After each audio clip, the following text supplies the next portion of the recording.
બહુ બધા લોકો એમાં ઇન્વેસ્ટ કરવાના છે, બહુ બધા લોકો કેટલા એક્સ ની અંદર ઓપન થશે, આવું રાહ જોઈને બેઠા હોય. એક પબ્લિકલી પ્રેશર પણ હોય, ત્યારે તમારો એક્સપિરિયન્સ શું હતો? એક દિવસ મારે સાંભળવું છે. 5 કરોડ 21 લાખનો આઈપીઓ લાવ્યા હતા, પણ 100% ઓર્ગેનિક હતો. મેં એક પણ વ્યક્તિ કે મિત્ર એને એવું નહોતું કીધું કે ભાઈ તું મારી કંપનીનું મતલબ IPO કરી દે. ભરજે.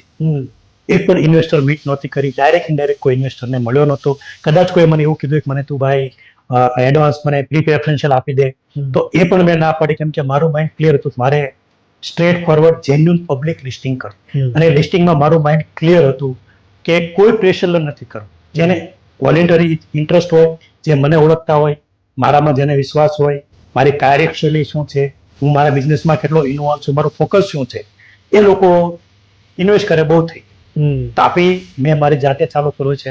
એટલે હું જીવું ત્યાં સુધી મારા બાળકને હું આંચ નહીં આવવા દઉં. મારી કંપનીની સેલરી એ મારી ઇન્કમ છે.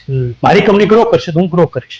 એટલે મારું માઇન્ડ 101% આ મારી કંપનીમાં જ ફોકસ છે, અને એ મારા જીન્સમાં વણાઈ ગયેલું છે.